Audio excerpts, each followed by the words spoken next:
Hello friends. NMDC ने आज अपने क्वार्टर फोर के रिजल्ट मार्केट क्लोज होने के बाद डिक्लेयर किए हैं, तो उसे डिटेल में समझ लेते हैं। वैसे आज बोर्ड मीटिंग में कंपनी ने ₹1 का डिविडेंड भी डिक्लेयर किया है। तो चलिए आगे बढ़ते और नंबर देख लेते हैं। ये जो नंबर्स है वो कंसोलिडेटेड नंबर्स है और वैल्यू करोड़ में है। शुरुआत में ऑपरेशन रेवेन्यू देख लेते हैं। तो मार्च क्वार्टर में ऑपरेशन रेवेन्यू रहा है 7005 करोड़ के आसपास। वही लास्ट ईयर मार्च क्वार्टर में 6489 करोड़ का ऑपरेशन रेवेन्यू रहा था और दिसंबर क्वार्टर में 6568 करोड़ के आसपास ऑपरेशन रेवेन्यू रहा था। यहाँ per year on year basis पर हमें 8% का इंक्रीज देखने को मिल रहा है। वही क्वार्टर ऑन क्वार्टर बेसिस पर भी 7% का इंक्रीज देखने को मिल रहा है।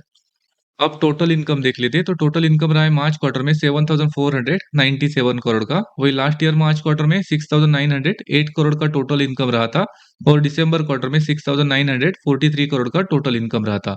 यहाँ per year on year basis पर 9% का हमें इंक्रीज देखने को मिल रहा है। वही क्वार्टर ऑन क्वार्टर बेसिस पर 8% का इंक्रीज देखने को मिल रहा है।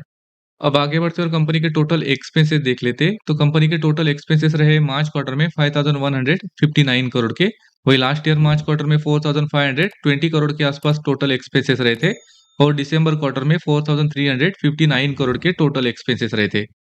यहाँ पर अगर एक्सपेंसेस देखेंगे तो बहुत ही ज़्यादा बढ़त हमें एक्सपेंसेस में इस क्वार्टर में देखने को मिल रही है। अगर क्वार्टर ऑन क्वार्टर बेसिस देखेंगे तो लगभग 18% का इंक्रीज हमें एक्सपेंसेस में देखने को मिल रहा है। हालांकि हमने देखा जो टोटल इनकम था उसमें सिर्फ 8% का इंक्रीज हमें क्वार्टर ऑन क्वार्टर बेसिस पर देखने को मिला था। यानी कि बहुत ही ज़्यादा एक्सपेंसेस में बढ़त हमें इस क्वार्टर में देखने को मिल रहा है। अब आगे बढ़ते और कंपनी का प्रॉफिट देख लेते हैं।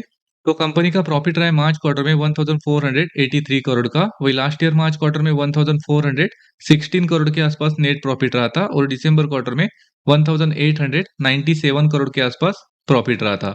यहाँ per year on year basis पर 5% का हमें इंक्रीज देखने को मिल रहा है, लेकिन क्वार्टर ऑन क्वार्टर बेसिस पर 22% का बड़ा फॉल देखने को मिल रहा है। और जो हमने देखा जो एक्सपेंसेस में इस क्वार्टर में बढ़त देखने को मिली थी उसके वजह से नेट प्रॉफिट में हमें कमी देखने को मिली है। अब आगे बढ़ते और कंपनी का ईपीएस देख लेते।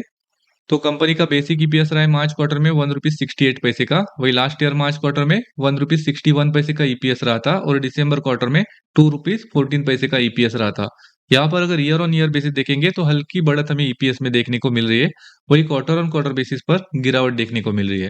ओवरऑल अगर नंबर देखेंगे तो थोड़े से मिक्स नंबर्स इस क्वार्टर में देखने को मिल रहे हैं, क्योंकि हमने ऑपरेशन रेवेन्यू देखा ईयर ऑन ईयर और क्वार्टर ऑन क्वार्टर बेसिस पर हल्की बढ़त देखने को मिली थी और उसी के साथ नेट प्रॉफिट में भी ईयर ऑन ईयर बेसिस पर हल्की बढ़त ही देखने को मिली।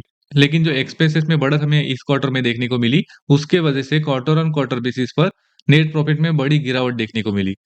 वैसे लास्ट 3 महीने में अगर स्टॉक का परफॉर्मेंस देखेंगे तो स्टॉक में 12% की तेजी देखने को मिली है। इस वीडियो में इतना ही। Thank you.